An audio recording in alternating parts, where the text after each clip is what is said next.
LeBron Reynolds, AP. For someone who's been to a finals and all that, to see you kneeling in the at the start of that post-game celebration, can you talk about just sort of what went through your mind at that point, and just how, after all that's gone on, all that went on last year, just what this moment feels like to finally get past this team? First of all, I want to give the utmost respect, all the credit in the world to the Boston Celtics and Coach Rivers. Part of the reason, like we guys told you the other day, part of the reason why we all joined forces because of the blueprint that they laid a few years ago.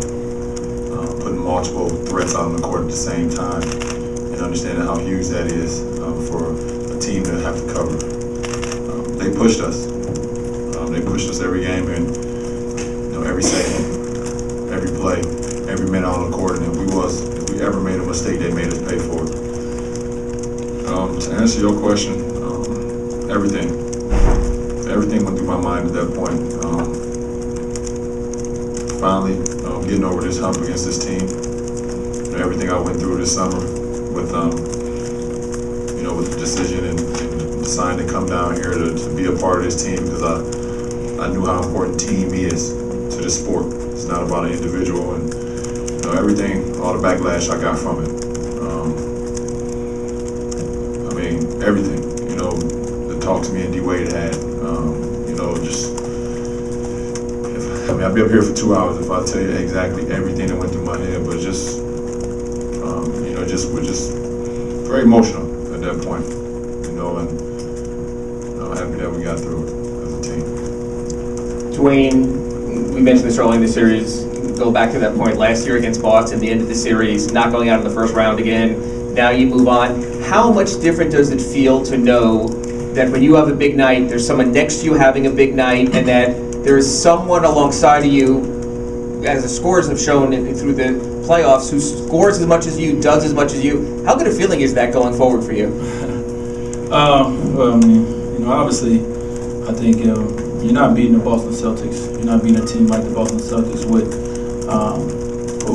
one guy that's the focal point of offense. At the end of the season last year, I knew that. That's why I said, listen, next year, I'm not going out in the first round. I'm not going to put myself in this position. I'm going to go out and I'm going to recruit and try to find help. I'm not too, I can say I need help. And I understood that last year, especially if you want to get by a team like this. So, when you play in this game and, you have another guy that's, over there doing the things and capable of doing what LeBron does, not only am I a fan on the court, but it makes the game easier, obviously. We're in constant communication with each other. Like I said at halftime, when I came in, they could tell, my teammates could tell I wanted it. I wanted this game. LeBron looked at me and said, "I got your back." And, he had my back in a big way. And that's what we've done for each other all year. And, so great team win. So many different guys stepped up, and they obviously won't get talked about, but James Jones, big three. Joel Anthony rebounding. Chris Bosh, big move to tie the game up on a strong finish. There's so many different guys that stepped up and helped us win this game. And Dwyane Howard. Can't not mention Dwyane Howard to come off the bench, play 20 minutes and, do the things that he did for us. And you look at, his stats, he's 0 for 2, and, it doesn't look like he made a big impact in the game, but he made his biggest impact as anyone. So, great team win. When you kind of stole my thunder there mentioning James Jones' three, but sorry. No problem. But right before that, it didn't seem like anything was going right. You missed a couple free throws. LeBron, you've been in some situations where it seemed like the offense wasn't working and the ball was just stuck in your hands. What was going wrong before then? And then after that, how big was that shot just to kind of get the pressure off? Because it seemed like there was a lot of tension in the building anyway. How big was that shot just to kind of get you guys going? And then, 15 points later, you guys started to run away with the game. Well, that shot was huge. Like you said, we was right there on the cusp. It was like we couldn't get over the hump, though. We had opportunities, but we just couldn't get over the hump. Whether it was missed free throws, whether it was turnovers, whatever it was, we couldn't get over the hump. And, at that point, when LeBron found JJ in transition, it was just like when he shot, he was just like, we need this one to go in. And once it went in, you can feel momentum shift to our side, and then from there, This guy to my right just went off. I think he scored 10 straight, to lead us to the win. Hey guys, congratulations on a big win tonight. Emilio Perez from Tiro Blanco. What has changed between the regular season now and the playoffs?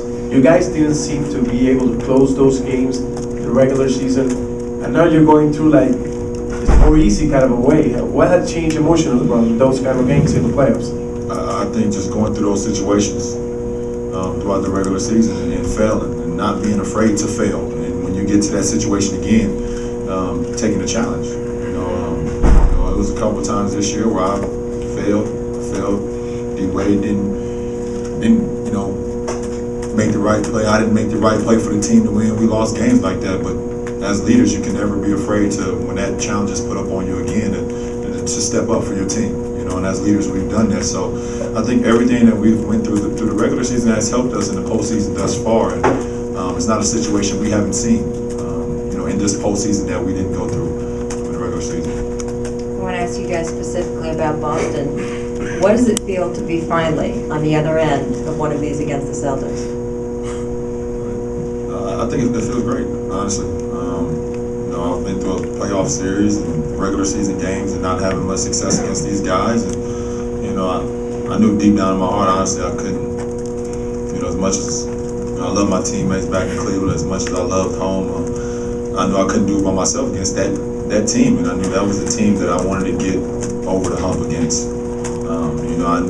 Just to look at those guys, seeing multiple threats, going against them in the past. And, I would go against Paul Pierce and, the battles I had with Paul, and then Ray would go off, and Rondo would go off, and KG would go off, and it's like they were just sending waves and waves and waves of talent at you. And I knew at that point that I had to get with some guys that, could match them as far as talent-wise and mentally loving the game and wanting the game just as much as they did. So it feels great.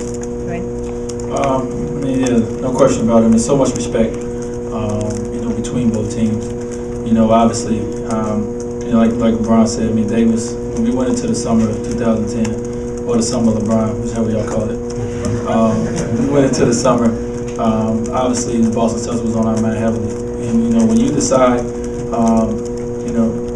whether people think it's a lot or not, when you decide to give up $17 million, when you decide, to not care about yourself and, and go out and team up with a guy like LeBron and a guy like Chris and myself, you want to win. And the Boston Celtics have laid the blueprint for us to show us how to do it.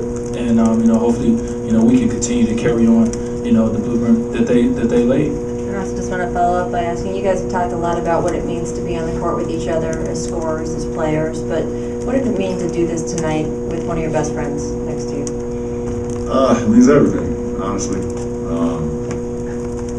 It's part of the reason why I came here, not only because of his talent, because of the friendship that we had, and a lot of people doubted, they say we play the same game, they both dominate the ball, how can they play together? A lot of players, a lot of our players in the league came out in the press and said it can't work, it's just going to be a disaster. So, we knew, we're two unselfish guys, and we knew for the better of the team that we was going to make it work. It's just going to take time. So to be having this success so far, a lot of work to do still. We're not taking that for granted, but to have this success so far in the postseason with one of your best friends, it means a lot. Dwyane, yours and LeBron's incentive was to follow Boston's blueprint. The memory you left them with would be something for them to follow coming into the next season, will it not? I mean, when you get flushed out 16-0 and put out of the playoffs, as good of players as they are, and as good a group as they have, I'm sure you guys will be counting on seeing them down the road next season somewhere. Well, obviously, is it, it's this saying out about changing the guards, but like we said yesterday, the Boston Celtics ain't going nowhere. The Los Angeles Lakers ain't going nowhere. These teams aren't going nowhere just because they're not advancing anymore. So obviously, this summer, those Hall of Fame guys, that organization is going to be driven, by this series, and we don't want any other way, whatsoever. If we would have went through this playoff and not been able to play Boston, at any point, it wouldn't have been right. So, they gonna continue to drive us. We're gonna continue to drive them, but you know, we're trying to get to where they at. You know, they're 17 championships. We have one. We got a long way to go. So you know, we won this series. Pat us on the back for tonight, but we got a lot of work to do, and they've done a lot of work, so they can rest now. Ron, back here. How crazy was the end of that game, having to wait for him to get up off the chair, and then finally when you get him, you're telling him, I told you so, I told you. What did you tell him? He told you. I mean, at halftime, I told him I had his back. You know, Dwyane had it going in the first half. You know, you could tell how much he wanted the game.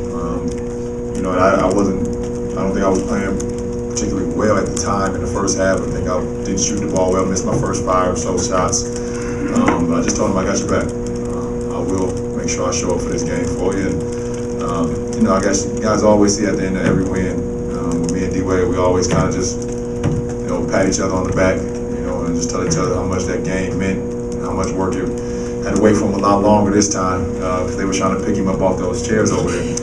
For the record, I wish our fans, please stop moving when our franchise player dives in the crowd.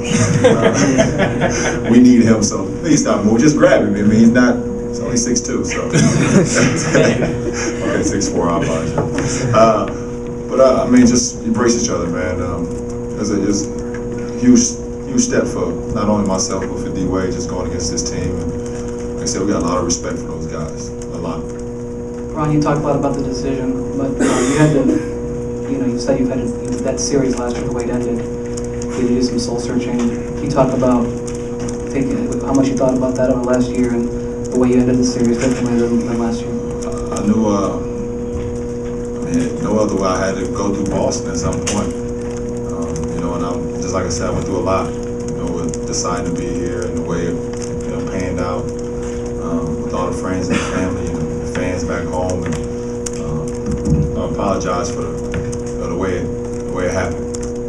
But I knew that this opportunity was once in a lifetime. You know, and to be able to come down here and pair with 2 guys and pair with this organization. In order for me to, you know, continue to move on in my career, I thought, you know, that team that we just defeated had to go through them at some point. I'm not saying it's over. Like I said, this team isn't going anywhere. But I think it's a big step of not only my career, but for this team. Dwyane, or